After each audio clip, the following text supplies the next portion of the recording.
It's gonna be wild, man, wild.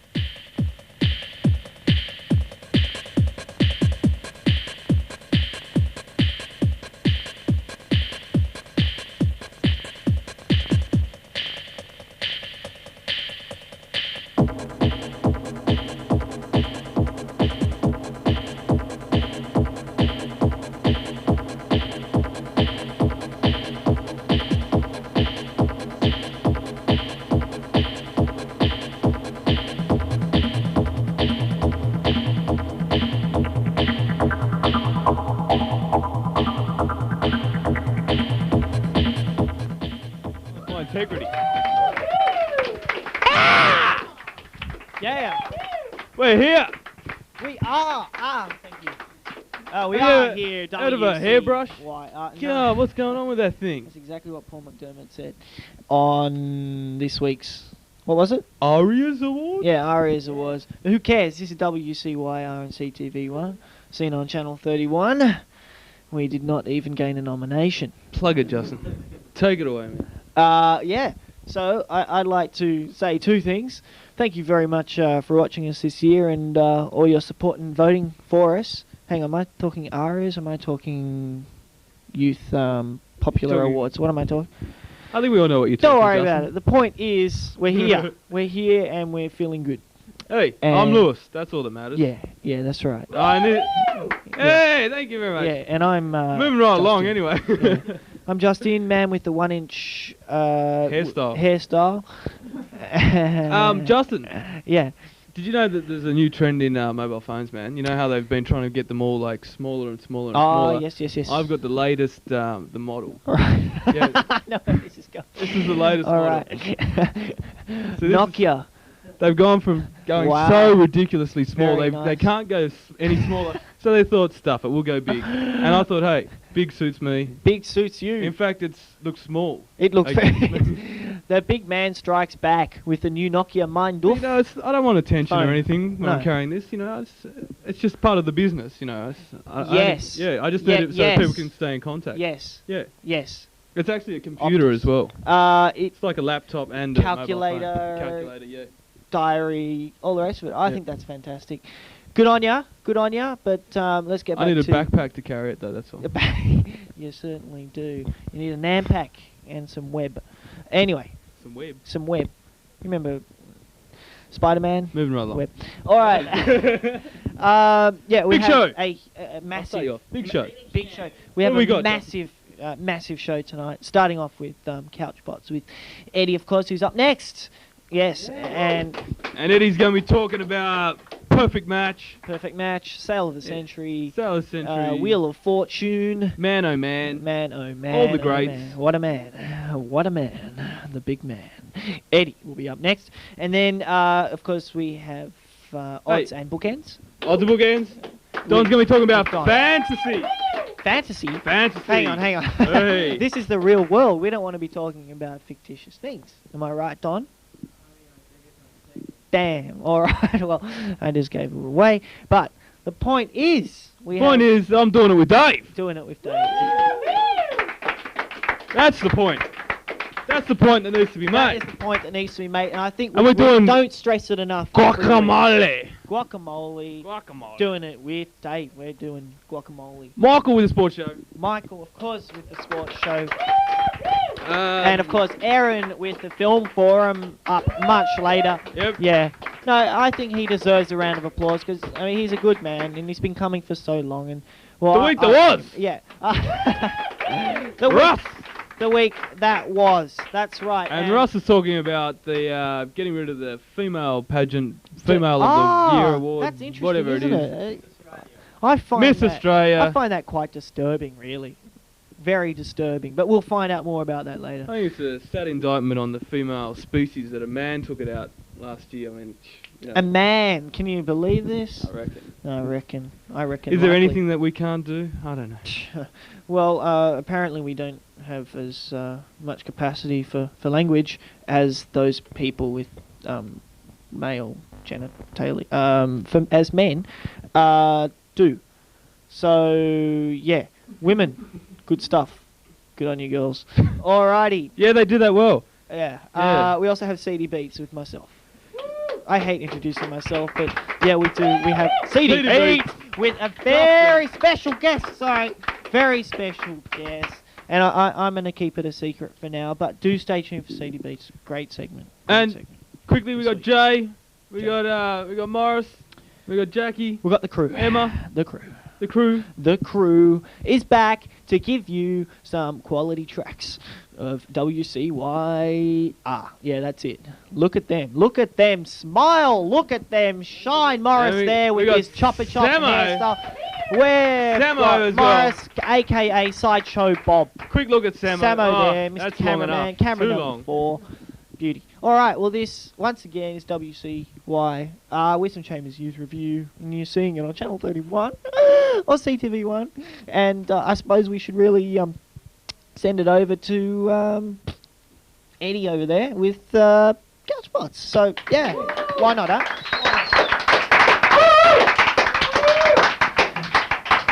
G'day hardcore Australians, good evening everyone else. Edy Syquer here once again welcoming you to Couch Potatoes, where I discuss everything TV in my life.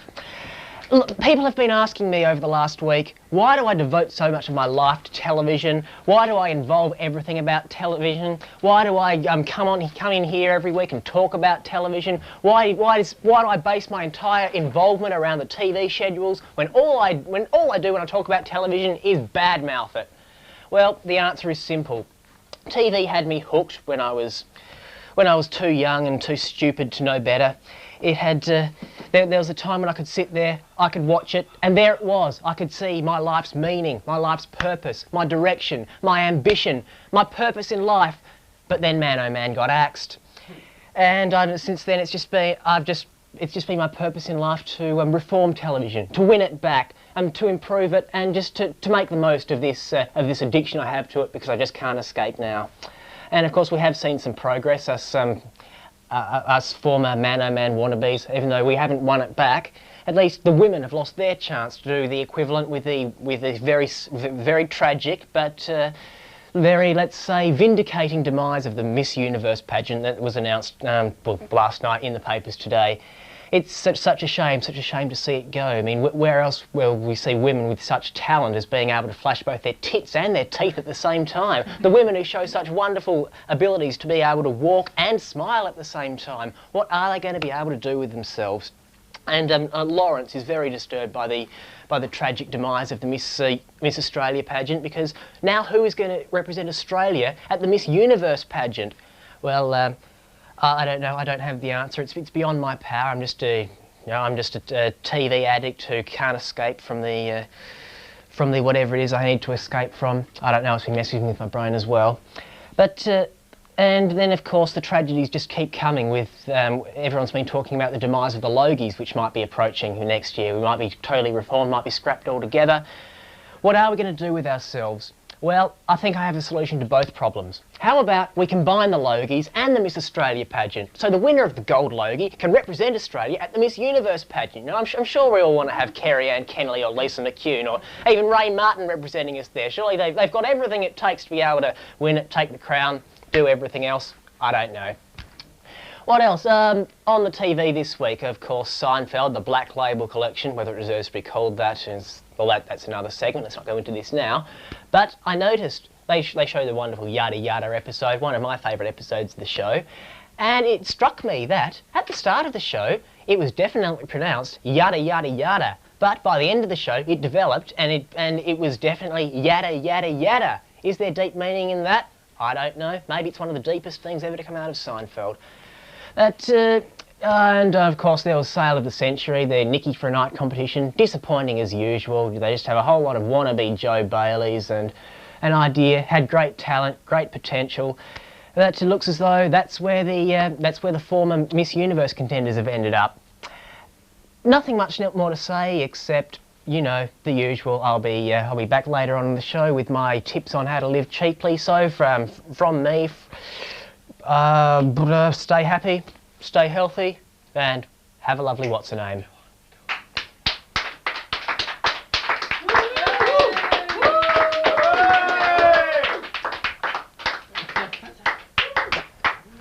Keep going. Bye. Really? I'm gone. See ya. Hello, I'm here to tell you who we are, if you didn't already know that. We are WCYR, and what that stands for is Wisdom Chambers Youth Review. And that means exactly what it is. It's made by young people for young people, and we are from 11 to 1 on a Friday night, and we go out on CTV, and which can be seen in the metropolitan area of Sydney on Channel 31. So, if you want to watch us, you can, which you obviously are, but stay watching, and that's who we are. So, thank you.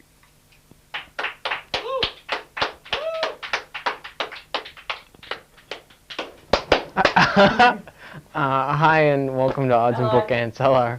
Yes, good. Tonight we'll be talking about fantasy, and not the kind that makes you wake up sweating either, the boring kind, by definition. We're looking at a few of the new science fiction fantasy novels that came out. Why? Because I read them recently, so I figured why not. First up, we're looking at George R. R. Martin's A Game of Thrones. One of the most acclaimed fantasy novels to come out in a long time. George R. R. Martin has done something rather special. Well, no, it's not really true. I mean, it's just another fantasy novel, and if you don't like the genre, you're not going to like this one. But on the other hand, if you like the genre, you'll probably get all sort of hot and bothered and sweaty and roll around a fair bit. Because, frankly, it's one of those sort of well-paced, basically thriller-type plot. You don't know what's going to happen. It goes on because it's a fat-looking book. It's a fat book. Big fat book. And you probably noticed that most fantasy novels are sort of big and fat, so, you know, it's not for you who are faint of heart and short on words. Sorry, I seem to be getting a little lost. The other book we're looking at today is Melanie Rawn's The Ruins of Ambri, which both of these are series, and anyone who's familiar with the genre will remember that most of these books are typically series, usually trilogies. Why? Just because they usually go on and on and on, and they really need more books so that they can, develop the characters and stuff like that, and you end up with, 5 or 6 generations of people kind of thing. Thank you. And anyway, what are the two differences between the books? Well, for a novice, I'd say there's no difference. You'd probably be better off going with Game of Thrones because it reads pretty much like any other normal sort of fiction book. Melanie Rawn has done something pretty actually special when you think about it. What she's done is reverse the gender roles between men and women. And so basically it's a society where women are on top, quite literally, constantly, frankly, quite a voracious female brood. It's a really quite clever novel, otherwise there's not much between them. They're both politicking novels with, sort of Machiavellian aims, stuff like that. Boy, that was kind of dull. Anyway, look, if you're not interested in the genre, I suggest you don't go and buy it, because it's really pretty much all the same. On the other hand, if you consider Tolkien to be the be-all and end-all, don't get it, because you wouldn't like it either. What I did want to show you, though, was this. It's Nexus. It's from Galaxy Bookstore. I'm just going to give them some free airtime, because, I like them. They're a good store. One of the reasons I'm going to do it is because they send these things around with all the recent books, and there's like 40 or 50 recent releases, and this got me to thinking that there probably are really way too many books to read out there. So if it's becoming a problem for you and your pockets are empty of money and your brains are bereft of wit, either of those two books would probably suit you right down to the ground if you like the genre. So instead of going out and looking on the shelves, just buy one of those two. Alright, I did actually want to mention something to people who might understand out there. There's a book out now called Legends, edited by Robert Silverberg, which has got a bunch of writers who normally do series type work, and they've all got little stories from their own worlds that they've created. Stephen King, Terry Pratchett, Terry Goodkind, Orson Scott Card, Robert Silverberg, Ursula Le Guin, Tad Williams, George R. R. Martin, Anne McCaffrey, Raymond D. Feist, and Robert Jordan. So I'm sure you're familiar with all of those. I know Russ is. Alright. Don't hand to me yet, I'm not ready. And to take us out, because, frankly I'm a bit of a foster, I'm actually going to read you a story, which is called The Quinkins. Alright, now the story begins here. Now I'm going to have to actually show you the page. So what I'm going to do is read it, and then I'm going to go back to the picture, alright? Why? It's a story. And the reason I'm reading you this is because I was listening to the radio, and on the radio, I think it was 2 days ago, might have been yesterday, they were talking about the fact that we don't talk about the Aboriginal stories at all. In fact, we tell, you know, sort of European fairy tales to our children in schools. That's what we teach them. We teach them Brothers Grimm, and we teach them, you know, these sort of sappy English stories, right? And I found it rather bemusing, seeing as that a lot of the most of the local stories, indigenous stories, were actually really quite well told. Hence the Quinkins, by Percy Trezise and Dick Ruffsey. You know, I've never read the names before, so there you go. There we go, the Quinkins. Alright, you can quit laughing, alright. From the beginning, the Yalanji tribe belonged to the beautiful country of Cape York. They covered the walls of open caves with their paintings of ancestral beings, sacred animals, and the Quinkins. The Quinkins, spirit people of this land, never allowed themselves to be seen by the Yalanji tribe. Yet it was known that there were two groups of Quinkins, the Imjim and the Tamara. Right, there's the first picture. Put it there. We do that. That's going to be pretty hard, isn't it? Yeah, let's look at that. There we go. Alright, so what you get there is you got people living in the cave on that side, a bunch of trees, your general outback. And there were some broggers in the mid thing for the people who got, you know, where's Wally kind of eyes. The Imjim were small, fat-bellied bad fellows with large, ugly heads, long teeth and claws. They stole children and took them to their cave in the Great Red Mountain called Boonbalbi. The Imjim had long, knobbly tails that they used like a kangaroo to travel in giant leaps across the land. Tamara was the name of the other Quinkins. They were humorous, whimsical spirits who liked to play tricks on people, but they didn't like the Imjim stealing children and always tried to stop them. The Tamara were very tall, almost as tall as the trees, and so skinny that they lived in the cracks of the rocks. Alright, Tamara and Imjim, that's all you gotta remember. Alright, Imjim are these ones with the tails, and the Tamara ones that looks like trees. Okay, hope everybody's following. Alrighty. In an open cave on Lolita Creek lived Moonbi with his sister Lialin and their mother Magara and father Warrenby, also their grandmother. One afternoon when their parents were out hunting, Moonbi and Lialin thought they heard their father calling from far off in the bush, so they ran to meet him. You have the little kids outside the cave, probably grandmother. Yes, it's all becoming very clear. They thought they heard their parents calling. It was not their father, but an Imjim, imitating his voice to lure the children away to his dark cave in Boonbalbi Mountain, where other Imjim waited to turn Moonbi and Lialin into nasty, ugly creatures like themselves. The Imjim kept well ahead of the children so that they would not see him. Then he would leap back on his knobbed tail to brush out their tracks so no one could follow. But two Willy Wagtails were watching him, and so was the Tamara Quinkin. There we go. But you have the two kids. Okay, two kids. And there's the Imjim hiding behind the tree. And then if you look very closely on that side, it's a Tamale. Yeah, pretending to be a tree there. Maybe I'll just learn to read upside down. Nope, it's not going to happen. The children met some Yalanji men returning to camp after their day's hunting. Moonbi asked, "Have you seen Warrenby, our father?" One hunter pointed towards the Great Red Mountain, Boonbalbi, and said he had heard him calling the children from that direction. No one suspected that an Imjim was up to his old tricks. There's the hunters. And as you can see, the Imjim. It's going to get good, really. The children walked on towards Boonbalbi, still hearing their father's voice. Suddenly, a large brown snake, taipan, reared up in front of them. Moonbi cried, "Look out!" and pulled the Lialin before the taipan could strike her. Hiding nearby and ready to help the children was the Tamara. The children, the taipan, the Tamara is hidden away. There we go. It's hidden along the side of the tree. Yeah, that's right. You don't have anything like this on Channel 2, do you? Public access stuff. The children were hungry with all their walking. When they came to a lagoon, Moonbi caught a tortoise, while Lialin gathered water lily bulbs and nonda fruit. They made a fire with fire sticks to cook their food. The Imjim was hungry too. He caught some of his favourite food, large green frogs, to eat. All this time the Tamara was watching, and he wanted to rescue the children.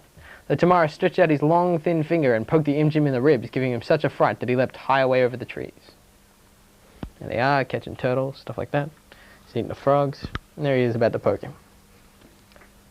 I love these pictures, they're so user-friendly. You can't get that wrong. Grandmother told Warrenby and Magara that their children had run off to meet their father when they heard him calling. Warrenby said, "I did not call out. Perhaps the Imjin Quinkins are trying to steal the children." People from the hunting party called out and said they had seen Moonby and Lialan heading towards Boombabi, the Quinkins' home. There we have the parents return. Their children are not here. And their neighbours go, oh, yeah, I saw them going to that bad neighbourhood. Warrenby said to Megara, here are the tracks of the hunting party. We will look about for the tracks of our children. They searched and searched, but found nothing. The two willy wagtails sat and watched. After a long search, Megara said, now we are certain the Imjim are trying to steal our children. They have brushed away their tracks, so we cannot follow. We must run to Boombabi to save them. Which is pretty damn smart, really. Pretty intuitive. Don't know why the willy wagtails are in it. They haven't really done anything. But there they are. Yeah, the parents realizing they've made a huge mistake and need to run and save their children. Moonby said, I thought I heard our father call again, but I cannot see his tracks anywhere. It is very strange. Lialan looked fearfully around and said, I don't like this place. There might be Imjim about. Let's go home. Being the home of the Imjim, it makes a lot of sense. So, two children, as you can see in a cave, a bunch of Jawas. Or Imjim, depending on how good your imagination is. The children felt drawn towards the dark cave. They moved closer and closer. They could not stop themselves. Lialan said, I can see awful red eyes. Let's run away from here, Moonby. Just then a huge rock rolled down the cliff face. A Tamara had kicked it. This broke the spell the Imjim had cast over the two children, and now they are able to turn and run towards their camp. Suddenly, there they are running. There's a rock, a Tamara, and the Imjim, cursing in fury. And there's the rock. Oh, and the willy wagtails came back, although they weren't written into the story. Alright, here's where it gets exciting. I know you've been waiting for it. Moonby and Lialan ran towards their camp. The Imjim Quinkins in the awful cave started to chase them, but the Tamara caught up all his friends and a battle began. The Quinkins fought all night, biting, scratching, kicking, and banging each other with sticks. It sounded like an ice hockey game. There was an awful noise. When dawn came, they all crawled away to nurse their wounds in dark caves or rock crevices. Here's the exciting page. Pictures of the battle. As you can see, there's a lot of the tall, thin guys being eaten and attacked in a variety of ways by the short, stubby guys with the big, long raccoon tails. So there you go. A giant battle. Moonby and Lialan met their mother and father. Together they all ran home through the darkening bush to the safety and warmth of their campfire. I've got to read these sentences properly. Far behind them they could hear the fierce battle and terrible screeching of the fighting Quinkins. Like cats on heat. There they are running through the thing, and they've adopted a goanna. And in the just in the distance you can see a raging Quinkin. Safe at home, the family sat around their fire to eat roast emu and yams that had been cooked by grandmother. And before they went to sleep, Moonby and Lialan promised that they never again would wander alone near the Quinkin-haunted caves in Boombabi. There you have the final picture. The kids promised never to do it again until tomorrow. So there you go. That was your story for this week. Next week... oh boy. Next week, War and Peace. Alright, I'm out of here. That's it. Go to Russ. I hide my bit of paper. I hide my piece of paper there so you can think that I'm actually getting all this off the top of my head. Anyway, it's time. I can't believe I have to do this. I can't believe that somebody has to come on here every week and tell you to ring us. You're so silly. You know why you're so silly? Because there's a new transmitter going in and blah, blah, blah, and yada, yada, yada, whatever they say. There's going to be another, at least 1 million viewers that are going to be able to pick up this show. So now is your chance. You've got a great chance at the moment to clean up and win some of the fantastic prizes that we have on offer. All the segments, or some of the segments, will mention little competitions and things, or maybe they want some sort of, we just want some basic input from you and you can win a prize. This, the prizes we have at the moment, we've got WCYR t-shirts up for grabs. That's right. One size fits all. Lethal Weapon 4-packs. Now, I have seen this merchandise, and it's quite good, and it's not hot. We've got wristwatches. We've got baseball-style caps, I believe, T-shirts, everything, every little bit of paraphernalia you could imagine. Fridge magnets, I'm not too sure. We've also got Body Shop Makeover. That's right, you can win yourself a Body Shop Makeover, as well as tickets to, now this is very important here, the Comedy Hotel in Glebe. Now these tickets are going to expire on the 31st of October. We have stacks left, absolutely stacks. So get a big crowd together, give us a call, and we may be able to arrange some large groups of you to get to the Comedy Hotel in Glebe and see some champagne comedy, as they say. So there it is. You know the details. You know to give us a call on that giant phone. It was the big. No, I won't even get the big phone out that Lewis played with before. 96982968 is the number you have to call. That's all you have to do. Give us a call. Tell us about your reception, what your reception's like, anything else that you'd like to, any input you have on the show in general would be appreciated, or appreciated, however you do say that word. Anyway, I've spoken for long enough now, and I'm sure the segment that's coming on right now, which is CD Beats, is more than ready. In fact, they are very, very ready, and they are actually telling me to get off right now, saying, "Get off, Russ, get off. We want to..." So there it is. Ladies and gentlemen, it's time for CD Beats. And here they are. Goodbye. I'll see you a little bit later in the show. Oh, yeah. Now, very, very, very exciting show tonight. This is CD Beats. Yeah, okay. Very, very syndical CD Beats. And tonight, wait for it, we have II Bec in the studio. Interview numero uno. Yeah. Thank you. Yeah, that's it. Give it up. II Bec. That's it. All right. So II Bec. What's up? Nothing much, actually. I'm just sitting here. I'm thinking, how did you get started? How did I get started? How I got started? I mean, but let me just give a bit of background first. Absolutely. Go All right. Now, II Bec is actually a musician. Fully. Okay, and a singer. Yeah. And a mighty fine singer at that. And you might have seen him around. Okay, he's big and he's getting bigger. In fact, he has just finished recording his latest album, which should be out very, very, very shortly. And he's just come from the studio now. We're very lucky to have him here. So, please, II Bec, tell us how you got started in the music industry.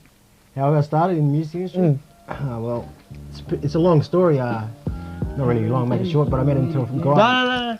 Take your time. Why not? Take a couple of times out. Met a couple of friends of mine and started just cooking it up. Banged a couple of freestyle beatboxes in. Then I started getting really hooked into music. And then I went to a place called Sound City Street.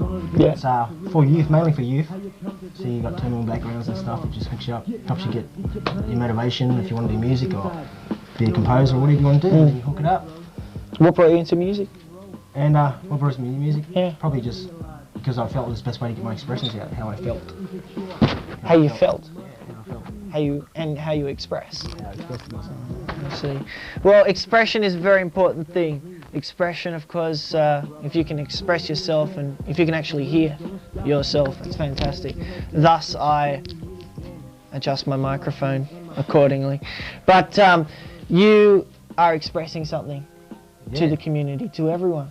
To the world. To the world. To the world. All right, that's it. Okay, because the world has to be told. And what are you telling them? Life on the street. Yeah. How it is. Life in a cell if you get eventually locked up. You been locked up? Yeah, I was. Yeah? I was. But you're reformed now. Yeah. Yeah. To an extent.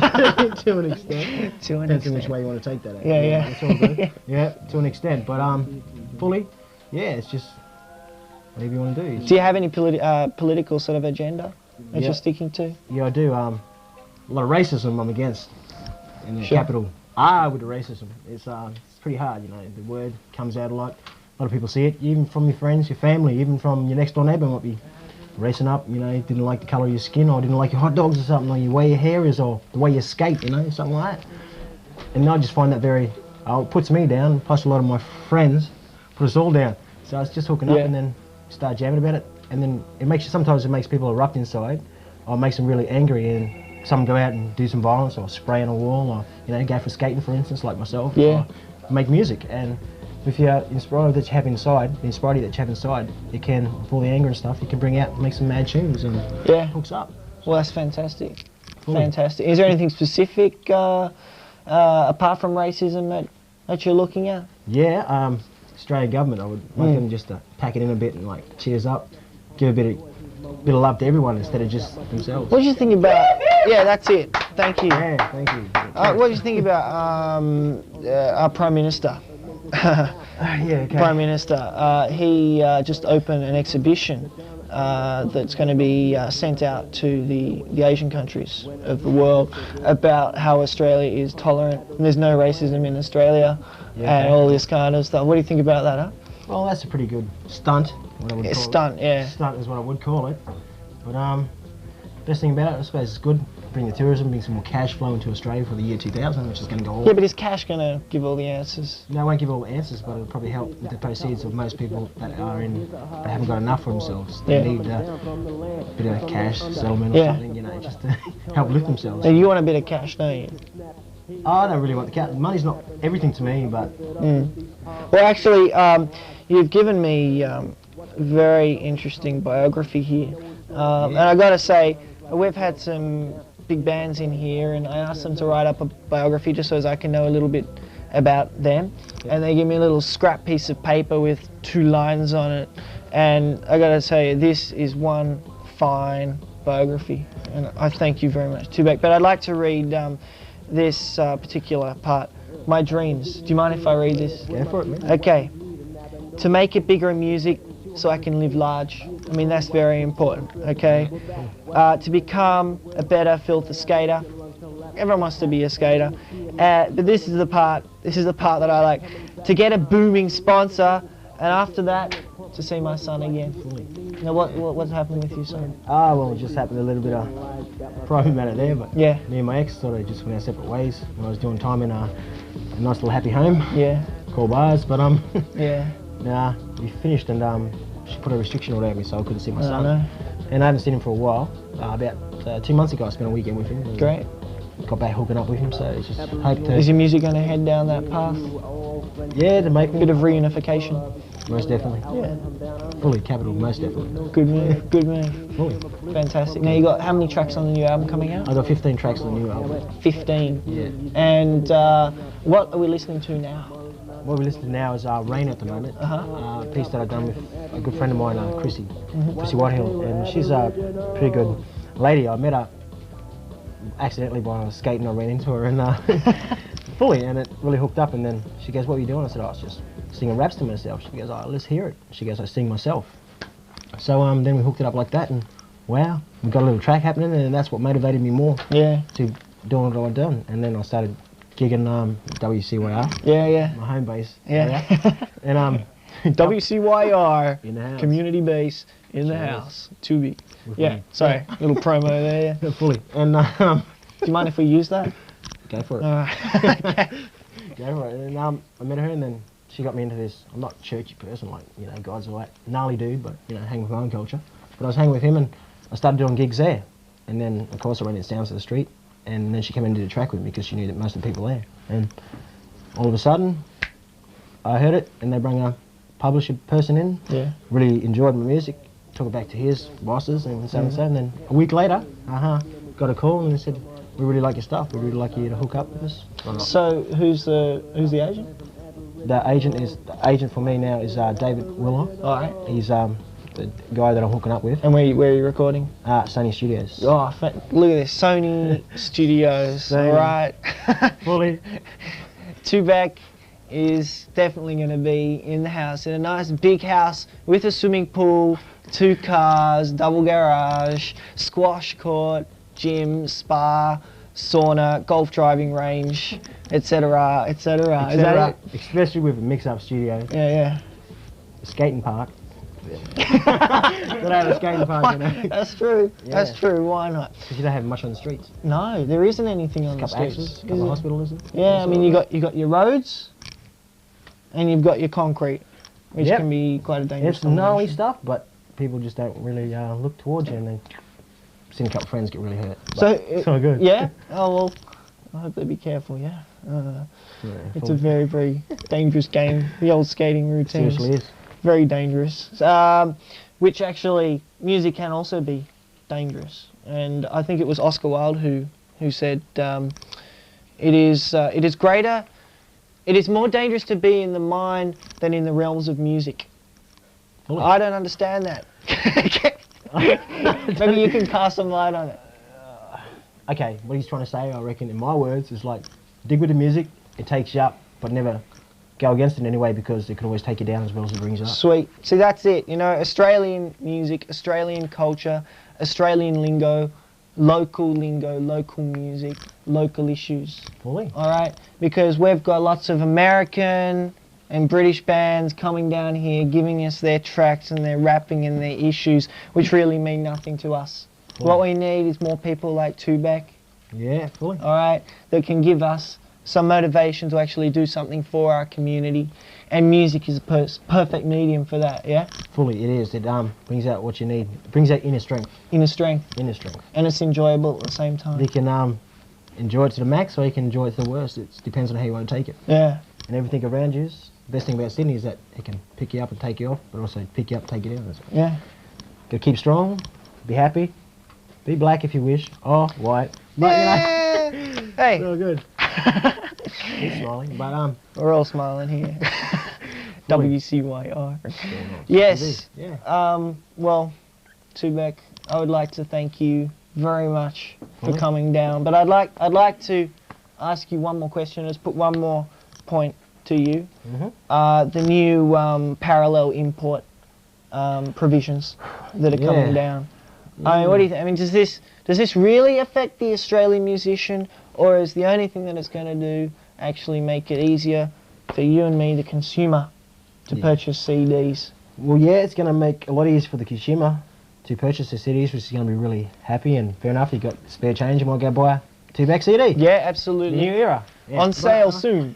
Coming, late January. II Bec. Sorry, I had to do it. Promote itself. But for the export, I reckon it's sort of a bit of a lowdown step, because you've got to think about the commissions that you've got to get for yourself on the prices. Mm. You've got to pay for your publishers, you've got to pay for the studio if you're doing your studios, it depends on which one you're doing it. Yeah. And you've got to pay for a percentage out of that too. So all of up, you've written about 55, maximum 60%. So you're saying that maybe because all the import CDs from other industries are coming to us at a cheaper price, that you won't actually be able to produce your CDs at a profit to yourself. Yeah, exactly. No, in you which won't. case you possibly won't even be able to live off it. But it's a shame that people are actually looking at money rather than the local music itself. Who cares how much it costs? Yeah, but It's local music. But what it is, when you send your CDs overseas, say to America or something, prices are getting over there exporting Yeah. and stuff, and the stuff Yeah. in, and you come back, you got 20%, so you're selling your music to the world practically for free in some ways. For free. Which is good, because people really enjoy the music, Music's fine. and it's all gnarly, but... Free music is great, but we've got to live down here in And we've got to make Australia. living to make too. Yeah. So we're all getting on top of the world, because we've got year 2000 coming forward. Year 2000. Going off. Don't want to think about that. Not either. But anyway, personal issues. All right. Yeah, definitely. II Bec, thank again. Always All right. We'll see you Yes. soon. Thank Okay, you. and best of luck. Fully. II Bec on CD Beats WCYR. Thank you very much.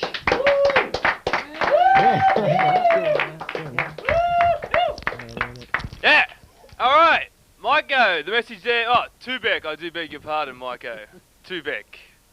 II Bec. Well said.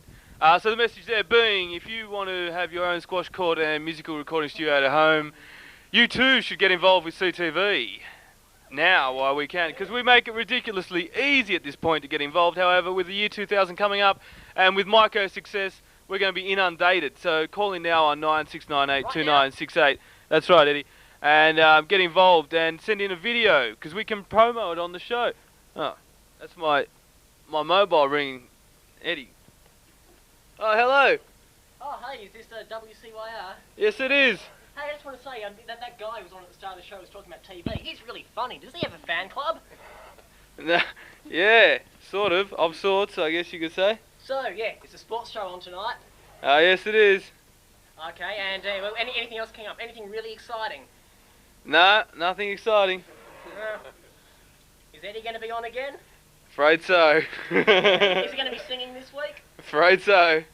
Is he going to tell us to have a lovely what's her name again? Yes. Well, if he is, I just want to tell him that I'll have whatever sort of what's her name I bloody well like. Thanks for that, anonymous viewer. That's as easy as it can be. And just give us a call, 96982968, and we can show videos. We've got a video coming up right now called What's Cooking, and they're making creamy pasta. I'm just not happy about this other cooking guy. I reckon it's a bit of a worry, isn't it? Yeah. It's no doing it with Dave. It's right. It's a poor comparison, but it's Just also the third week running that they're making creamy pasta. No way, Yeah. that's terrible. Wow, just don't watch. Dave Just always flick gets over it to right something the else first for that time. 10 minutes. Just 10 minutes though, because we're doing it I've with never Dave made later on. guacamole before. The closest I've come to making guacamole before was doing the hummus, which was with a blender as well. So, using the same tool. But making guacamole instead. Well said, Dave. Hey, Dave, some news, man. We got a viewer that rang up and said, more, poor last week. No way. Yes, So way. they won something. They won something, and we're going to be sending a prize out and getting in contact with them this week and working out what they want from our huge array, our huge gallery of prizes. Yes, that's right. It's bigger than Wheel of Fortune, where they get to pick. Although they don't get to pick anymore, do they? They've got to take what they're bloody well given these days, which is a bit poor, isn't it? Yep, poor. Yeah, poor. Okay, and we've also got Beverly from Des Moines that watches the show. And coming in next week is Katie and friends. So a big hello to Katie and friends. And they're watching tonight.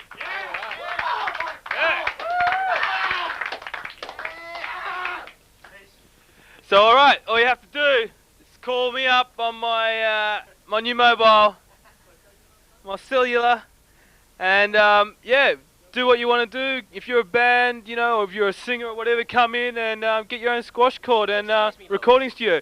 You're excused, Eddie. So moving right along, we've got creamy pasta. Oh, okay, Eddie, what do you want? All I want to know is... Get the hands off the sorry. mic. Get the hands off the mic. What do you want? Put them on you instead. Okay, Dave said he's making creamy pasta. Not creamy pasta. He's making guacamole tonight. How on earth... Hello, police. I'm being assaulted. How on earth am I going to... How on earth am I going to write a poem with guacamole in it? What rhymes with that? Yeah, what's your problem, Eddie? Anyway, creamy pasta, guacamole. Might mean you have to be doing it with Dave without a poem. Dave without a poem. Yeah, you might not be able to write a poem for doing it with Dave this weekend. That would be a tragedy. That would be a tragedy. But I'm sure I'll come up with something, so don't you worry. And I might even sing before the end of the show. Oh, what are you going to sing, Ed? Well, that'll be a big surprise. Big surprise. Never heard of that song before. Dave, we're cooking guacamole. Yeah, we are. And We're not going to do some rehash of a creamy pasta recipe or something that we've already made before. No, of course not. It's brand new. It's an ancient Peruvian recipe from Juan Romero, Mexico. Antonio. Yeah. So, yeah. It hasn't been seen before, this recipe, so... Never before seen, especially on television. Stay tuned for me and Ringo. Me and Ringo are going to be cooking up some guacamole. All right, let's cross now to creamy pasta, yeah? Yeah. Okay. Creamy pasta, here we go. What's cooking?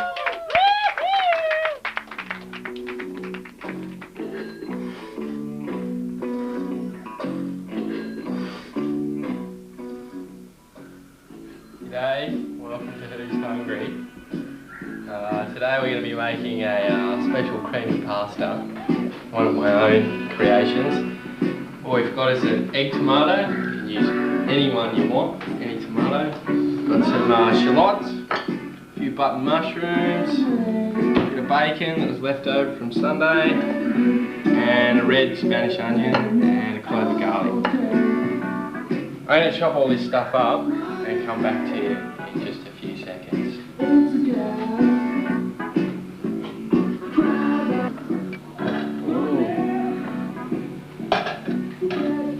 Hi, we're back, and through the magic of television, we've chopped all these vegetables in a matter of seconds. Got my bacon, my tomatoes, my shallots, my mushrooms, and my onions, and the garlic.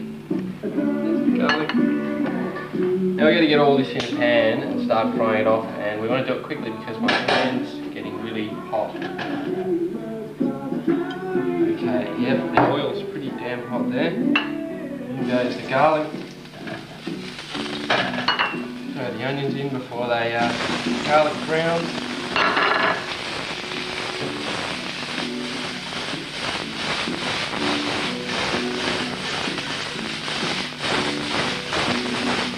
You won't see Jeff Jans doing this. In goes the bacon.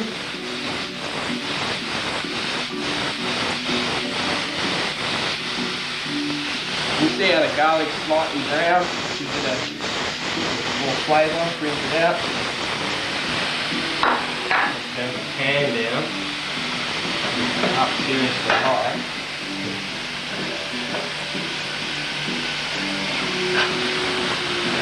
Keep that moving so it doesn't stick. And go my mushrooms. And I chop them thinly so that they don't take too long to soften up. Something quick. There we go. And the pan's calmed down a bit. Get all that frying up in there. I throw my tomatoes and these in last. Tomatoes, they're a bit moist, so you don't want them turning to mush. You want them a bit solid, so you throw them in last. Right now I'm going to throw in my tomatoes.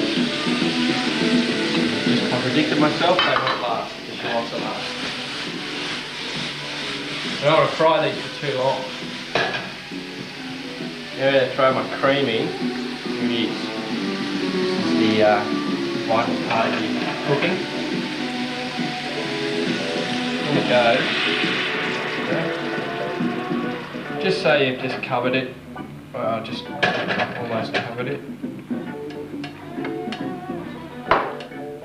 Now I'm going to let that simmer for a while, and it has to reduce. It has to reduce so that the cream thickens. Otherwise you get this nasty, watery, creamy sauce. And you can use a bit more television magic now. Use it now.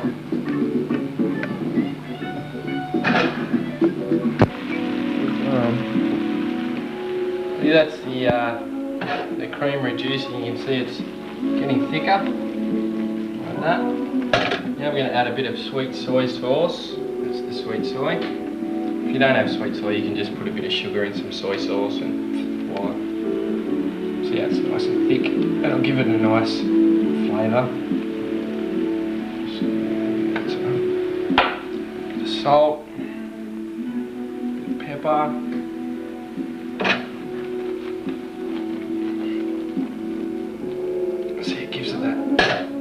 Brown colour. Throw in our shallots. Get my injured thumb out of the shot. You can see how the cream's gotten nice and thick there. Okay, I don't want it to boil anymore. I want it to reduce, so I'm just going to put it over here. This is the pasta I'm using. I've got fettuccine pasta. Because the fat ones, it holds the sauce a lot better. That's why I'm using the fettuccine. And here's some I did earlier. What do you know? I'm just going to put this into some boiling water. Finish it off. Perhaps we should have organised this before.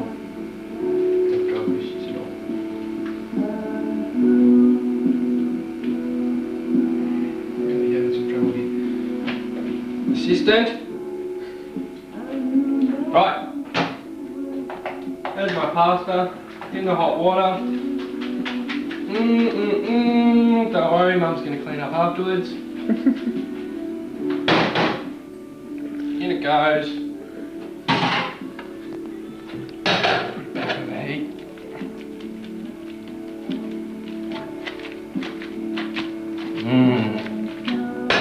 I can smell the flavours. It smells so good. I can see all you lads out there salivating.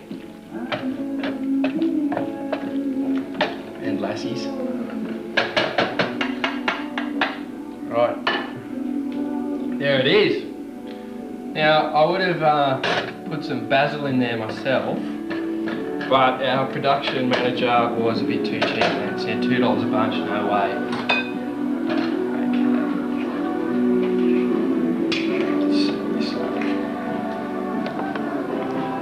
Okay, you can see my cream sauce holding that pasta. So I've reduced it just enough.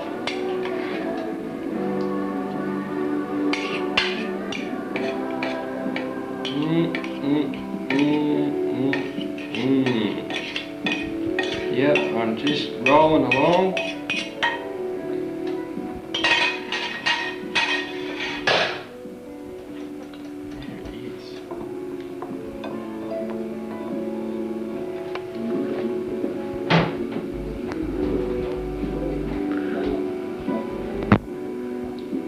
Look at that. You'd think you're in a restaurant, wouldn't you? Eh? Anyway, I'm gonna go and enjoy it now.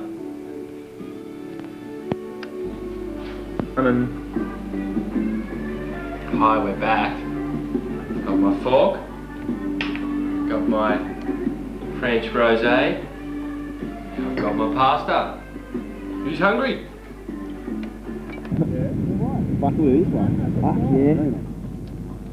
Who's hungry?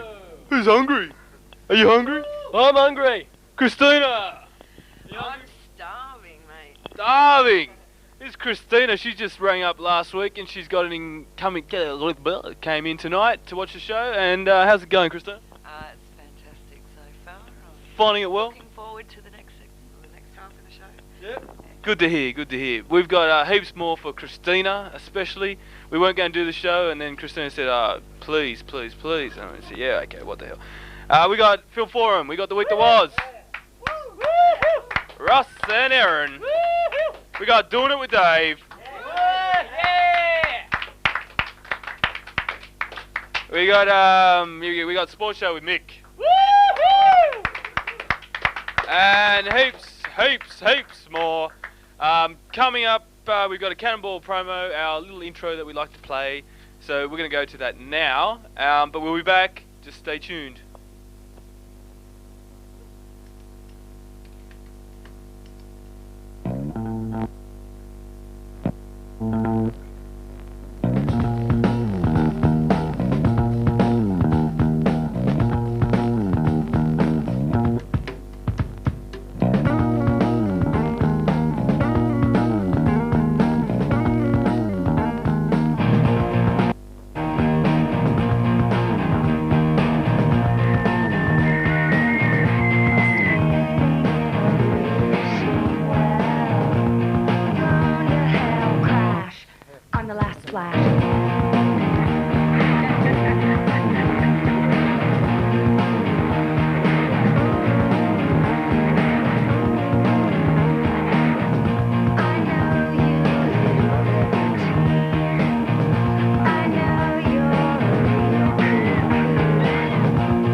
Thank you. Thank you. Thank you. What a crowd. Thank you. All right. Now, as Daryl does. Sorry, we wanted to mention Daryl Summers. Apparently, he didn't get a go tonight on Eddie's segment, so we thought we'd show. Anyway, enough of Daryl. Mr. TV. Sorry if you missed the close-up. But anyway, the week that was. Yes, it's that time again. The time when we take on the serious issues of the news. We're the anchormen of a show that has over 6,000 journalists out there toiling day and night, travelling all around the world, doing whatever they can to get the big stories. And Erin, it's great to be here. Oh, it's always an absolute pleasure. I'm a little bit edgy tonight. Big and massive audience. Massive audience. Joined Big stories. Huge stories as always, and we're going to kick off here with the world's richest woman, the Queen. The Queen? Yes, the Queen. The Queen is chasing a sponsor at the moment, so any hotels watching, maybe you'll know what I'm talking about here. She's chasing a sponsor for Prince Charles' 50th birthday party. What's happening there is she wants somebody to supply her with some champagne. She's after some vintage bubbly. Only 8,000 bottles is all she requires. That's all. Somewhere around the $67,000 mark.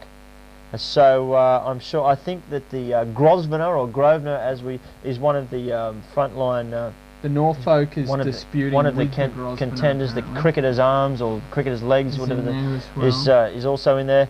But look, the Queen apparently has a wealth of $27 billion just off the top of my head. What do you think? She should just dig into the old I think pocket. that tight-assed old cow hasn't paid for a thing in her entire Where did life. that 27 million come from? The sweat of the working man, that's where it came Exactly right. from. And she, you know, and she's true to form, she's refusing to even pay for her son. Is it her son? Is that what he is? Charles, For I his don't know. 50th birthday. I think it's absolutely appalling. Gets under my skin. It Under my certainly skin. does. Anyway, I'm sure. Well, look, we have connections at Buckingham Palace, and I'm sure we'll get to the bottom of this anyway. We'll actually make her pay for this because it's not right.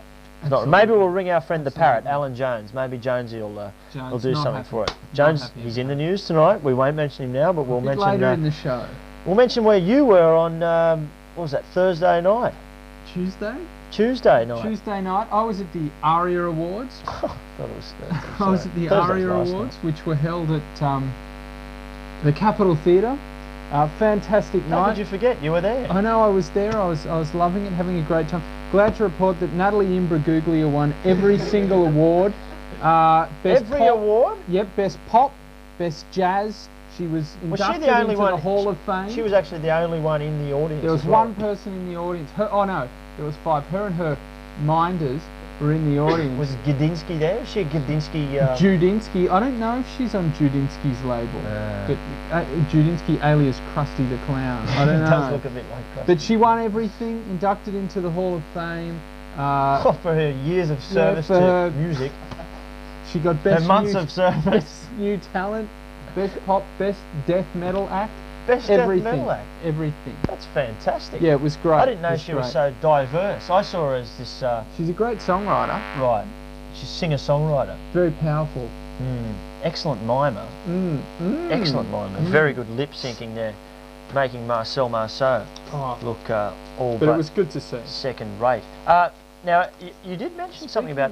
Speaking of minders, speaking of Natalie Imbruglia, and speaking of Kylie Minogue, we weren't speaking of Kylie Minogue, but anyway, will be the soon. minders of these two rock paperweights, heavyweights, were involved in a little tangle. A tangle, a tangle scuffle. at the Today FM.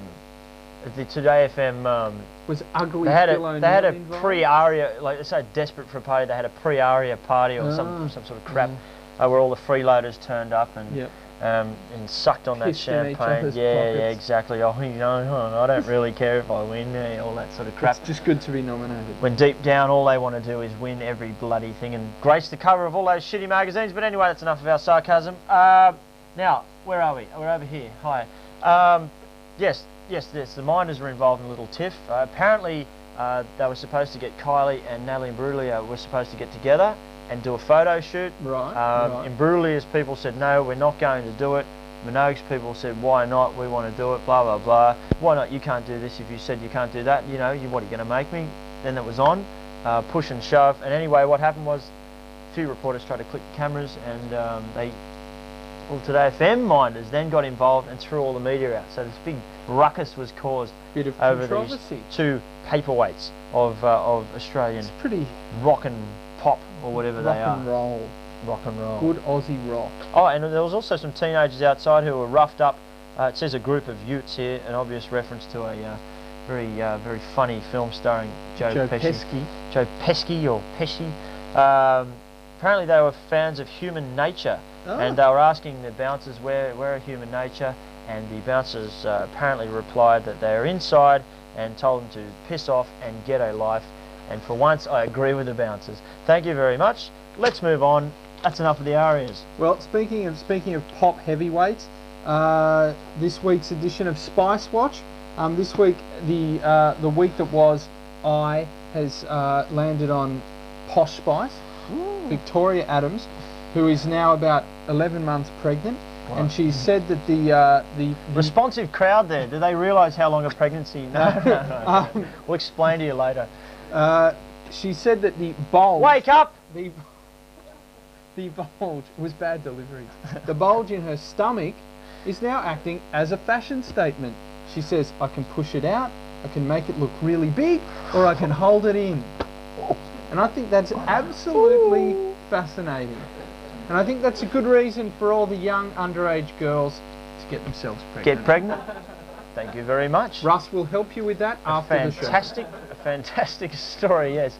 My number can be obtained by ringing 96982968. Yes, sorry. Now where were we? We'll be talking about that. We've got cover stories, of course. Radio Superman Alan Jones and John Laws are involved in a very public rumble during the week.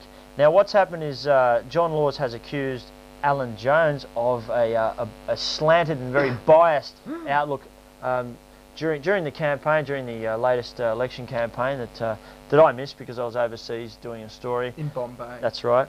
Apparently, yes, he was slanted towards the Liberal Party. Alan Jones? Yes, the former speechwriter for the Liberal Party, former advisor. I find that hard to believe that he would be slanted towards the Liberal Party. I always thought he was so unbiased. But anyway, John Laws has come out and said he was so disillusioned by these comments and by this one-sided stuff that Jones was going through that he actually considered quitting radio. Laws? But then John Laws sat down, and this is a quote, he said, "I am too important to Australia and..." I'm sorry. But he said, "I am so popular and goddamn important that the country couldn't function without me." So he is actually... So TUE have said, look, we can't have you two fighting, blah, blah, blah, like having this bickering. So let's just have it out like men. John Laws has challenged Alan Jones to a fist fight in the tough Ming streets of Woollahra, where Laws is from. Jones has come back and said, "I will not fight him in Woollahra. I'll fight him on my turf in Struggle Street." So Jones wants to fight him in Redfern. Laws wants to have the fight in Woollahra. Let's see what happens. We'll keep you posted with that one. I believe Don King is in charge of proceedings there. Don King has become involved. Moving right along, just quickly. Well, speaking of fights, here's a few quick ones. We'll get on to James Bond next week. Larry Fortensky, the man that married Elizabeth Taylor for love and not for money, and for her good looks, has been put in jail on assault charges. Oh, who cares? I don't.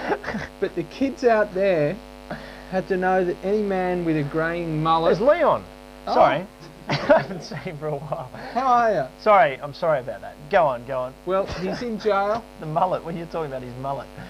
He has got a mullet, hasn't he? It's said that he was put in jail for assault, but the real reason apparently is that he has a mullet. It's now the late 90s, and it's become a criminal offence. Right. And he's now in jail, right, getting treated as he should be getting treated, if you know what I mean. Ooh. Okay. That's enough of Larry. Right.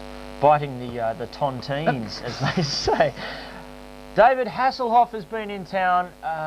David Hasselhoff? Recently. The incredibly talented David Hasselhoff has lended his talents now to singing and dancing and all that sort of stuff.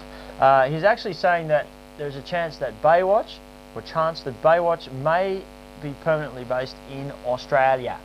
Really? Yes. What do you think of that? I think that'll give an opportunity for Australia's multitude of bad actors and morons to strut their Plenty stuff. Of them? There's so many of them out there, and we're just not sure what to do with them. But I think that will now give them a chance to actually... Should I try this little... Well, our reporter says, he wanted us to mention this, that there is already enough plastic lying around on our beaches, and that Hasselhoff and Baywatch should just piss off. Woo-hoo! Go back to California. Thank you, Eddie. Thank you very much. And that'll be about it this week. We've got so much more to get through, but we just can't do it. We'll give you these ones next week. Anyway, 2 weeks. 2 weeks. We're having a layoff. I'm going back to the Caribbean, to Club Med, to work on my suntan. And what are you up to? I've 2 weeks in Pakistan, investigating the charges about their cricket team. Right. Okay. Well, there you go. The week that was for another week. We hope you enjoyed it. A big round of applause, please. I think Eddie... Oh, no, sorry. Michael Wiersma's coming up soon. Anyway. Mike Wiersma with his sports show. We're off. Sorry. Whoops, thank you, Russ. Thank you, Erin. And I'll see you both. It's back to me now. As I was saying before I was so rudely interrupted, thank you, Russ. Thank you, Erin. And I'll see you both at the People's Choice Awards. there they were, Russ and Erin. They'll be back in 2 weeks' time, bringing us the stories that no one else will touch with surgical gloves. But right now, it's time for Budget Budgies, Edy's weekly tips on how to live cheaply. Of course, I put a lot of thought into this segment. I need lots of inspiration. So when I was up tossing and turning, like early morning, late night, trying to think of something to present to you, of course, I watched some of those wonderful infomercials, because we all know how inspiring those things are. And they had all sorts of ideas. Really cheap appliances, things that pick stuff up, that juice the orange, that squash stuff, that make things smaller, that make things bigger, that push things into things. Well, I've got something that does all of those things. It's called a hand, and it costs me no money whatsoever. So if you want to save some money, then... What are you doing there, Russ? So if you want to save some money, look no further than the end of your arm. Find the hand, the same hand that you can pick up your phone and dial 96982968, the number to call this wonderful show, the show that has more stuff to come. And now, here he is, the man who does for sport what Marcel Marceau did for radio, Mick Wiersma with the Sports Show. Thanks for the round of applause, and welcome to another edition of the Sports Show. First up, I'd just like to mention tonight the men's wheelchair Gold Cup basketball championships are being held at the State Sports Centre, and Australia and Finland playing tonight. Australia are ranked number 1 in the world, and Finland are ranked number 8 in the world. They don't have a lot of information on the Finland team, and Bob Turner, the Kings coach, former Kings coach I should say, is the team coach. There are a lot of teams in the competition, including Australia, Great Britain, Finland, Mexico, South Korea, Spain, and other teams. Australia came from nowhere to win the Paralympics in Atlanta in '96, and are expected to win this event and also to win in the year 2000. The opening ceremony was tonight at 6:15, and Australia should go well, and hopefully they'll win. Also, the women's event starts on Monday with Australia and Canada playing in that competition. So let's hope they go well, and tickets have gone really well since they've been on sale for the last few weeks. So let's hope Australia go well, and we'll keep you informed with the information. Next up, I'd just like to mention tomorrow there'll be a meeting with high profile members of the community, including Vic Smith, Alan Jones, Russell Crowe, which he's not in Australia, he's in the US at the moment, and Andrew Denton. The group's called the Group 14 group, and they're there to try and save the South Sydney Rugby League team in the rugby league, and the juniors and the seniors team, and to see if they can raise funds and keep the team in the competition. So let's hope they go well, because I've got a lot of memories with the South team, and since this is the South community, they are an established club, and they've won the most premierships, and got a very high profile, so I think they should be kept in. I just also like to mention this week Mike Tyson got his boxing licence back from the Atlanta Boxing Commission. He had a few during the past couple of months, he's had a lot of psychologists and that test him out to see if he's fit to enter the ring. He actually, when he fought Evander Holyfield last year, as we all probably remember, he bit his ear and got banned from boxing, but he has got his he has got his license back, and he did have a few witnesses help him out, and I think that he shouldn't have got his license back because it was a bad thing he did, and I think he shouldn't have got it back, but he did, and let's hope he learns from that and he goes well. He should be fighting next year, they reckon, and good luck to him. I'd quickly like to mention also in the Rugby League, Australia and New Zealand played last week in the final test match, and Australia did win the game. I think the final scoreline from memory was 36 to 16, and Australia were too good.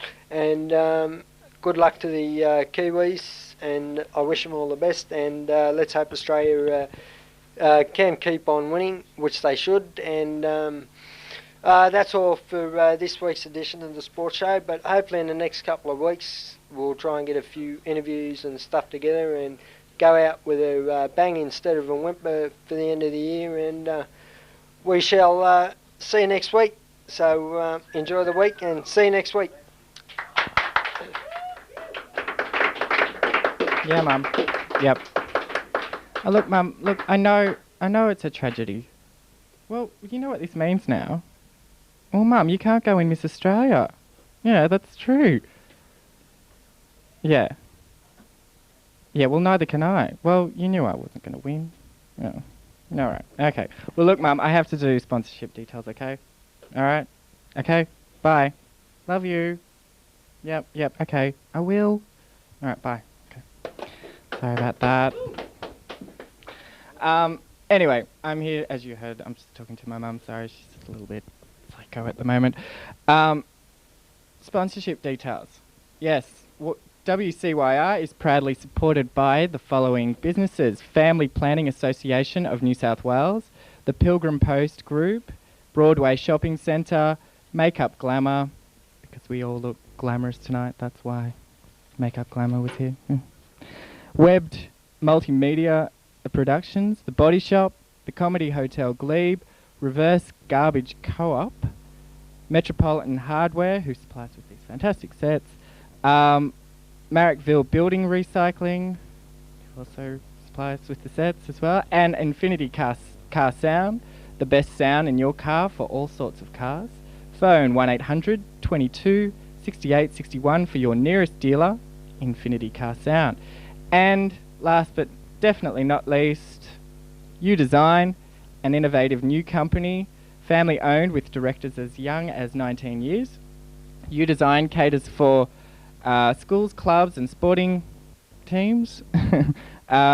U Designs means exactly what it says. So if, you design what you want. So if you know what you want, call Chris or Matt on 02 9665 7184. And now we are going over to Lewis and Dave with Doing It With Dave. See you later. Hey, we're here. We're doing it with Dave. Davey, Louie, Davey, we're doing it. What are we cooking today, Dave? We're cooking guacamole. Guacamole! Holy moly, guacamole! Hey, that's one. Which is pretty exciting. So again, since the blender show when the hummus was involved a wee while ago, I don't think those will touch each other. It was so popular. It was, big response. That we've had to bring the blender out again. Yep. And so yeah, I thought, well, they love the blender. Something needs to be made. That guacamole, of course. And so we better do this quickly because there is a little involved. Oh no. There's a breadboard. I need the breadboard. It's just over there. Can someone get the breadboard for Dave? In the pantry. In the pantry. We're cooking guacamole. Is there any cooking involved, Dave? Well, there's a little cooking. If you call blending cooking. Oh, thank you. And and a poem too. Oh, look at that. It's the what's that fella's? Daryl Summers. Daryl Summers Award. Of course. Doing It With Dave poem. Is this this week's, Eddie? you want me to read it out, or you want Dave to read it? Okay. No. I'll read it out while we're getting started. Vegans can often struggle in a party situation, so I think it's important for us to, when we're coming up towards the festive season, to make sure we've got enough. Oh, thank you. To make sure we've got enough little party treats. Absolutely. And guacamole is one of those. So, we'll see how we get on. Avocados are a little expensive at the moment, but as we get a bit closer to summer... They're a bit on the bruised side, aren't they, Dave? Yeah. But they've got to be very ripe for guacamole. And, but they are a little expensive, but as in about a month or so, I think they'll get a bit cheaper. So how much did you pay for these? They're about $1.50 each. Whew. But you can get them a lot cheaper than that. That was at Woolies and Balmain, and they're hideously expensive. I'll read this poem, shall I? From Edy for Doing It With Dave. Okay. What on earth can rhyme with guacamole? The stress of this poem controls me. It was such a fright, but now I delight. The poem is done, holy moly. Oh, yeah. Great poem. Thanks, Edy. I'll play that one. I'll play that one. Yeah. Now, I'm a bit embarrassed this evening because I've got lots of Why plastic. are you embarrassed? I'm bearing lots of plastic, and we must all take lots of care to avoid packaging. You mean to say that when you go shopping at Glebe, at Russell's or whatever, you don't take along a little string bag or something? Well, Isn't that what all you vegans do? No. We should, yeah, I reckon. But no, they have most shops will have paper bags now, and so that's a little bit less destructive to the environment. And also at major shops like Coles and that are now selling paper bags, but yeah, they cost 15 cents on top of what on top of So you mean to say that you shop at these big capitalist supermarkets? Sure. I would have thought you'd have gone to... No, I'm a Russell's kind of guy, sure. But, sometimes it's a little bit pricey down at Russell's for some things. That's why we need to get sponsorship from Russell's. We do, we've got it, yeah. You've got it. Now, okay, now we've got all our bits and bobs. Okay, we've got a lemon. Now, can we see what's we got tomato. Here?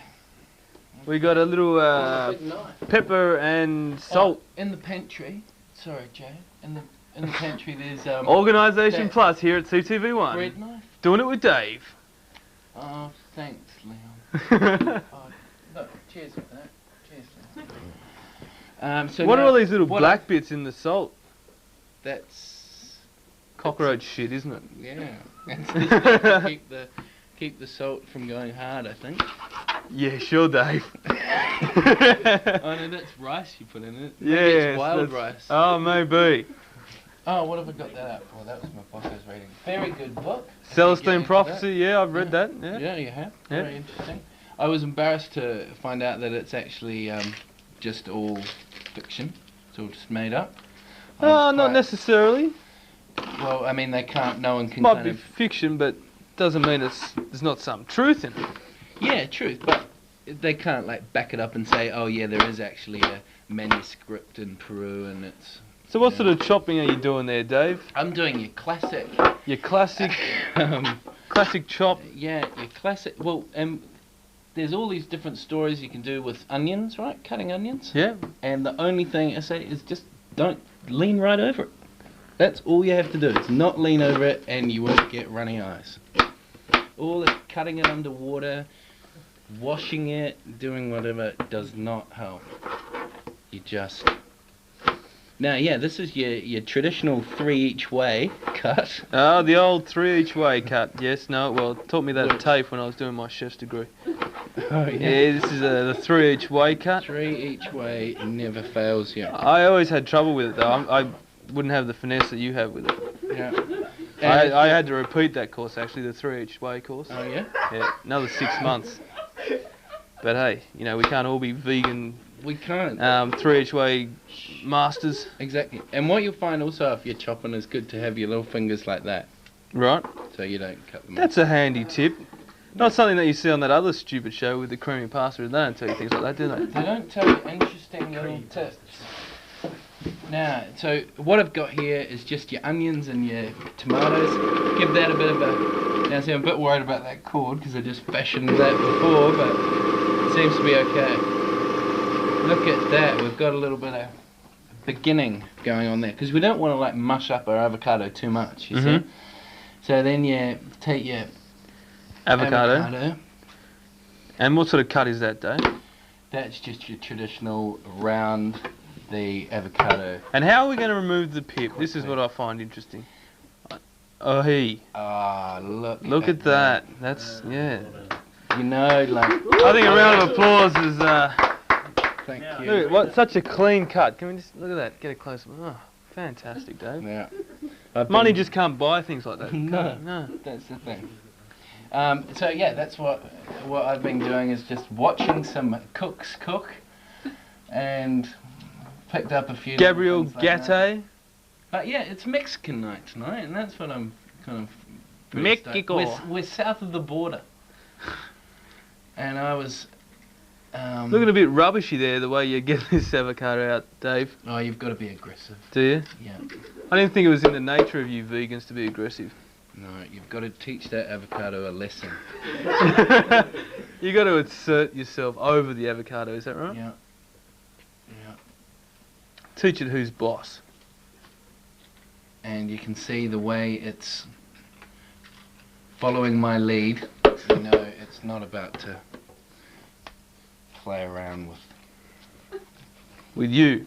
With me. No way. No. Oh, look at that. I thought it was going to be in that hand. Give out another one of those. Oh, just unbelievable. What do you want, another round of applause?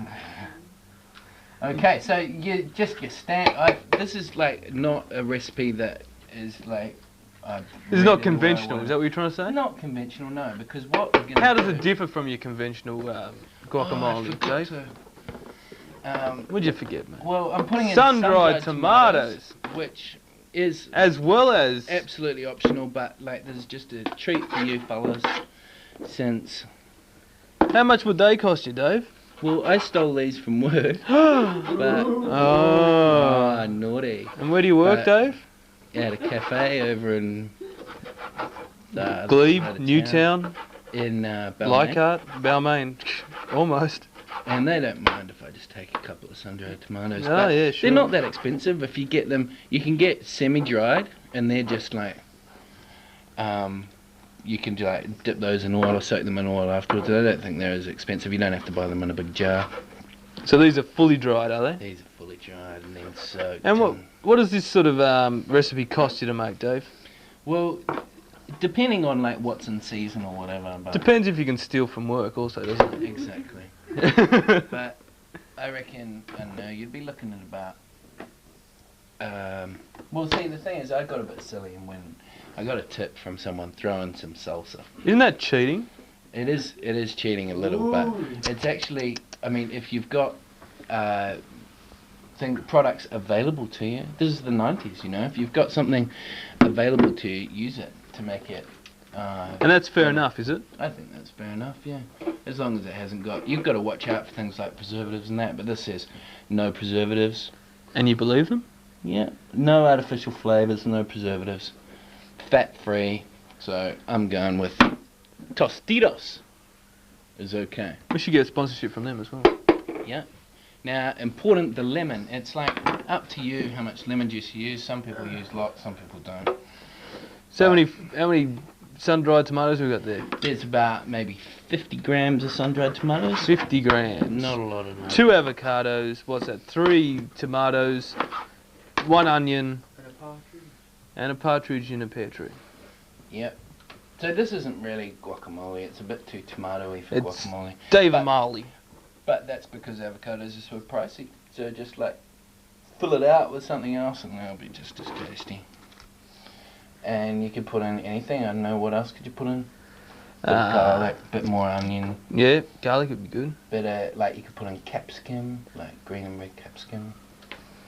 And we're not worrying about the pips again? No, they'll blend up a bit. And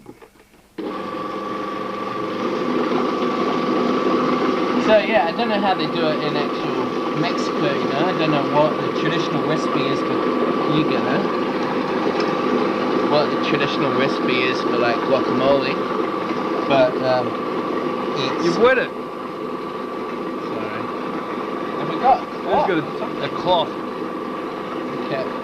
Preparation is also important when cooking, isn't it? I'm sacrificing the old top. Oh my God. This is for TV, you know? The sacrifices Dave makes for his love. Yeah. Cooking. Now, you don't need to use all your salsa, which is only about $2. $2.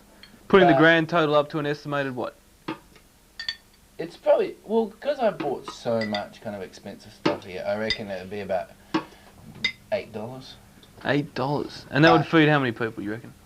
Well, like, a whole party full of people. So you throw in a couple of extra onions and then, you know, like, which is like, doesn't cost anything really for the onions.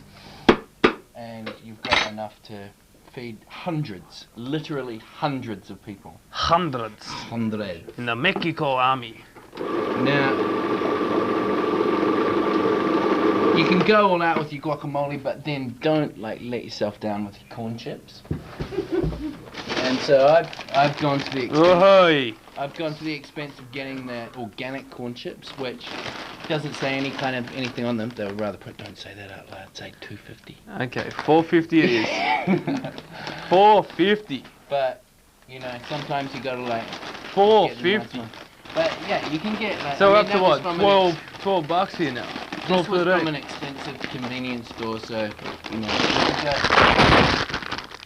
Now this is kind of a brown guacamole. So you people that don't eat meat, you can't open things like this. That's the problem. Yeah. It's protein, lack of protein. And so these have got nothing in them basically, and you pay heaps of money for them. Yeah. No preservatives, no additives. I don't know. No what flavours. Organic means in that situation. Don't forget us. But here we go. Like we've got a little amount of guacamole. See, this is very brown, but just if you dip your little chip in there. Shouldn't we have a little garnish or something for it? What would you garnish it with? Just to make it pretty for a party. Chilies, because that's like a sweet chili salsa. Maybe you can put chilies on the top, or maybe just some parsley or something silly. How does it taste, Dave? Wow, no way. No way? What do you think? Hey, that's alright. There is something missing, I think. There is something missing. Salt. There's salt. I had the salt and pepper there too. Oh, no, don't put that salt in. That's alright without the salt, actually, Dave. I'll put. I don't trust those little black things in there, man. No, I think that's just like pepper that's come through from the bottom. Oh yeah, sure. Yeah, put it in that bit. I'll have this bowl, yeah. Okay. So yeah, it's like it's not too pricey to make. The guys from Film Forum who normally don't want to partake in your cooking, Dave, all of a sudden want in. Well, their tunes have changed. Hey? Exactly. Yeah. Where's our bit? So I'm going with a little salt, a little pepper. You could be there all day, Dave, with that thing. No, this is a dodgy one. But yeah, you got the idea anyway. Oh, the spoon's in there. That's lucky. Oh. Yeah. Always gotta be careful of the spoon. The old brass guacamole. The spoon will get you every time. Give it another little go. And there we go, it's ready. Look at that, what a difference that's made. Looks like a different dip altogether. It is. Alright, should I add some more to that? And we've got prizes actually again this week because we've had someone that called in last week and said more, pour. Yeah. And so this week they're gonna say, what are they gonna say, Dave? They're gonna say ondle, ipa. Yeah. And they'll get the recipe and we'll send you out some prizes. They're gonna say Cabo San Lucas. Is that what they're gonna say? Yeah. That's just something Mexican, I think. Holy guacamole. Holy guacamole. Oh, and did you read? You did read that poem.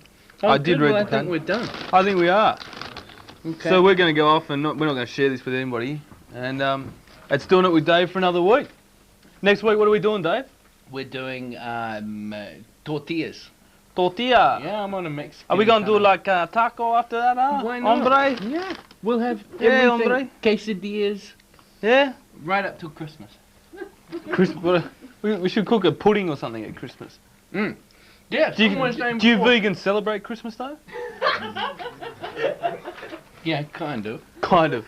Yeah, but it's difficult. You don't have the turkey, do you? It is difficult to be so festive, yeah. It's hardly Christmas, is That's it? what we could try to do, yeah, make a fake turkey. Yeah, we got people coming from all directions.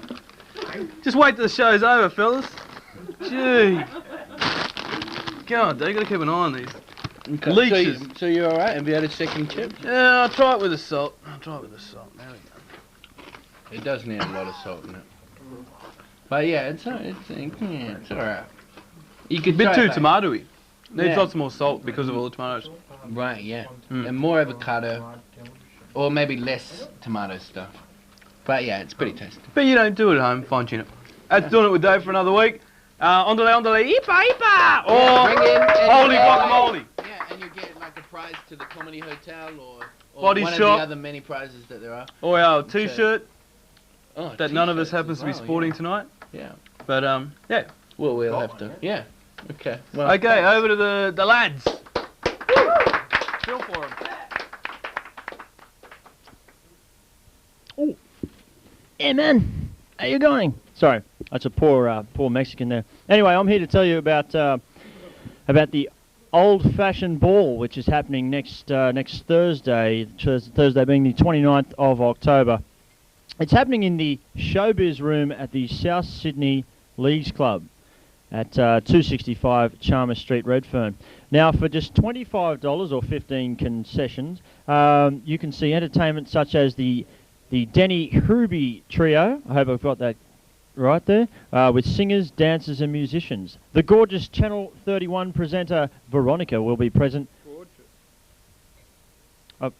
Gorgeous, it says gorgeous. All right. Gorgeous Veronica will be there. It says she will present her supermodels. Okay. There will be raffles and a lucky door prize, and budding actors can also win a starring role in a short film. So there's something there for everybody. Guests include, it's got guests include actors from, albeit extras, no. It says actors. Water Rats, Murder Call, All Saints, Wildside, Home and Away, I wonder who that is, and, oh, is it? And the Restless Years. Oh my God.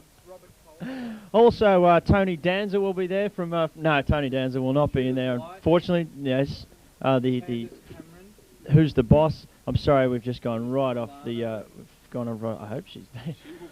Well, magnificent meals are available at the bistro or at the Chinatown restaurant for under $10. So there it is. Also, oh sorry, the dress is formal as well, which means no thongs. No thongs. That's all. That's the only thing. Formal means you have to wear a shirt. No thongs. Yeah, no you have thongs. to wear a shirt and you have to wear be underwear. covering your genitalia. So Yes. that's what that means. So the old-fashioned ball, Thursday, 29th of October, 1998, at 8 p.m. What's I had to tell you, old-fashioned why not tell about them it? the year then, as if they wouldn't know that it's 1998. See, I'm just reading this. I'm turning into a scripted It might be for next idiot. year. Might Anyway, be next year, mate. Enough input from you. You've got how many movies did you see this week? None. None. I watched some TV though. Yeah. Okay. Well, anyway, I've got some guacamole to go and consume. I'll be doing that right now instead of watching the next segment, which is I'm sorry. I will of course be watching the next segment, which is Film Forum with Erin.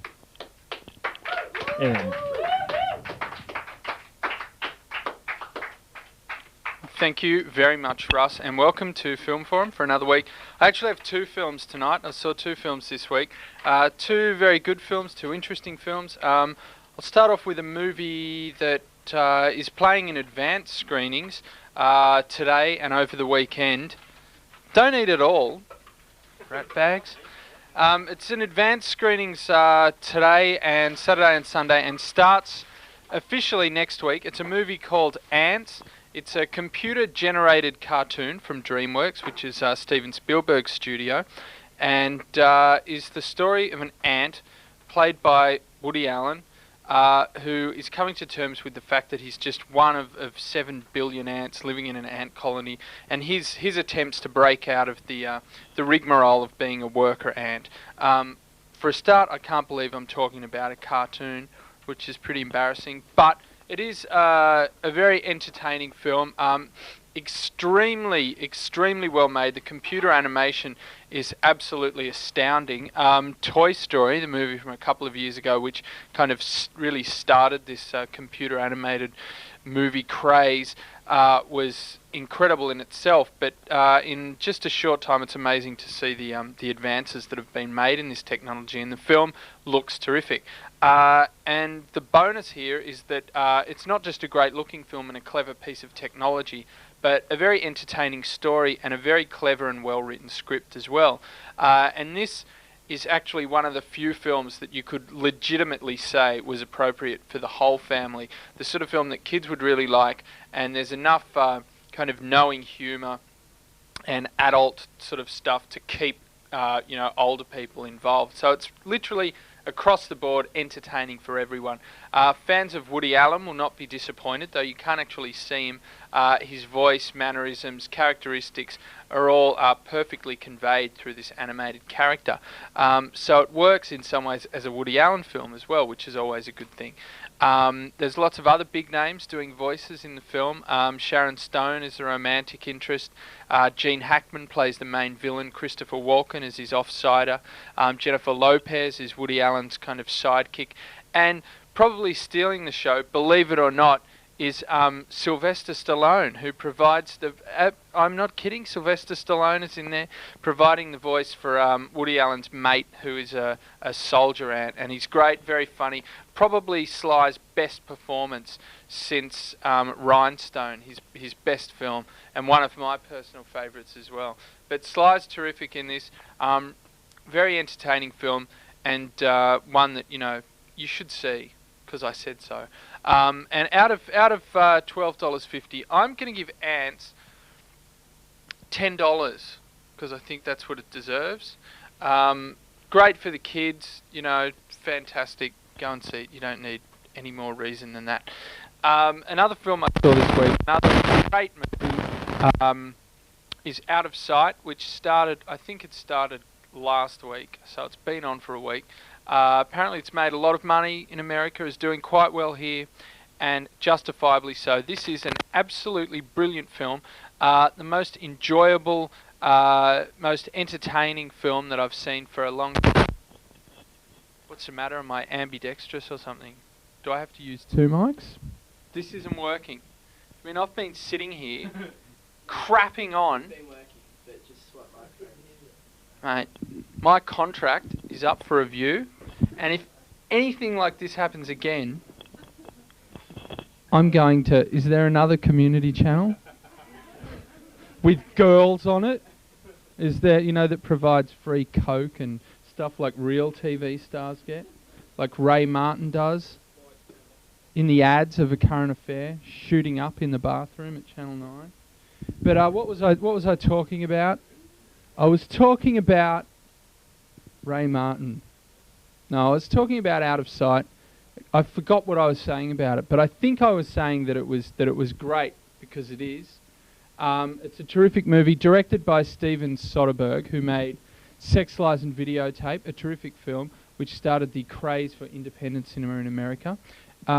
He also directed The Underneath, a terrific crime thriller, and King of the Hill. He's a great director, and he's been tapped to direct the latest adaptation of an Elmore Leonard book. Other Elmore Leonard books to come out recently on screen have been Jackie Brown, Get Shorty, a few other lesser films.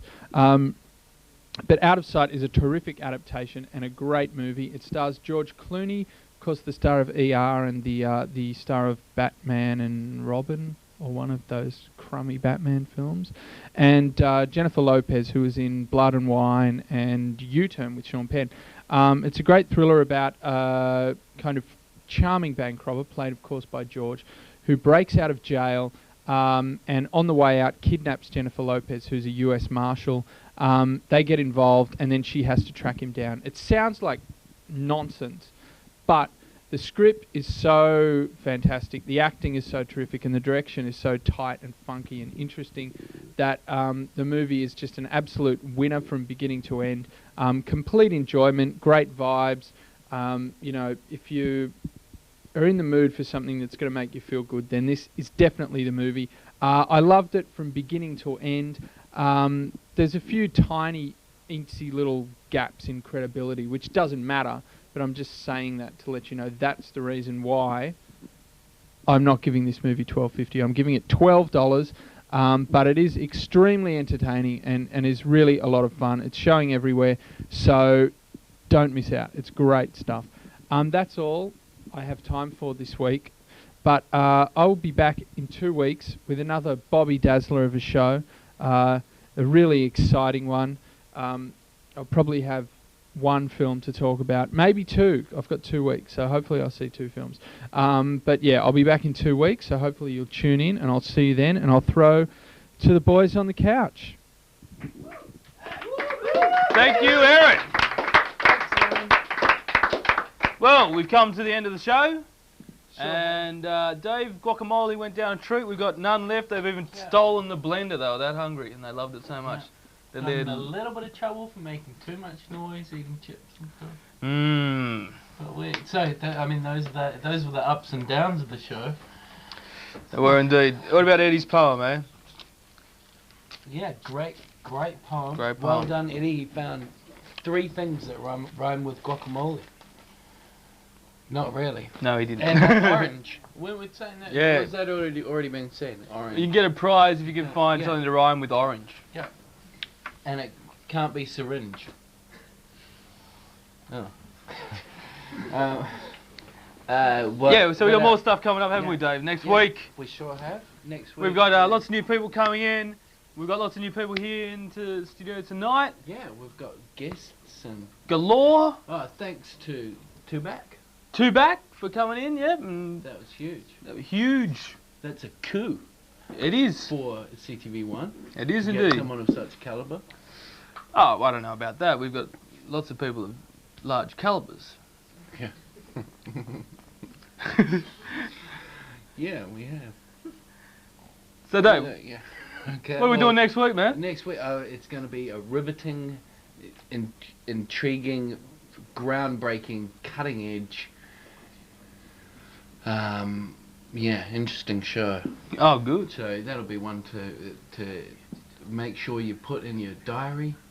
Don't plan anything for that night. You must be at home with the set, or take the portable out to your picnic or wherever you're going to be. Absolutely, picnic at night. Yeah. So do we have to thank anyone? Or? No, we don't have to thank anyone, Dave. I'll thank you though for coming on the close. And thanks, Lewis. No worries, man. Me. Yeah. All right, so same show next week. Same great segments, same great crew, same great channel. CTV1, Channel 31. Some of you watching is Channel 31. Broadway tomorrow? Broadway, we are. No, not tomorrow. In a couple of weeks, we will. Yeah, but we've got some tapes coming up of Broadway. Yeah. Yeah. Yeah. We'll be looking for you at Broadway. Okay. Anything else you'd like to say, Dave? Just spit it out, Daylight man. savings. Don't hold back. Daylight saving. Good point. Anything else? I knew there was something I had to remember. Daylight savings is Saturday night, is it? Good on you for remembering that, Dave. Lots of evenings hanging out later. Yeah. Excellent. I can't wait for that. It's been too late. I've been waking up at 4:30 in the morning and it's been daylight and it's annoying me so much. Is it? Yeah, but it's good for construction workers because they can start early and then finish at about 1 in the afternoon and not get too hot, not get sunstroke and all that sort of thing. So they won't be too happy about it, but I'm happy. If you're happy, I'm happy, Dave. And I think if we're happy, everyone in the studio is happy. Yeah. So give us a big round of applause and say goodbye. Next week.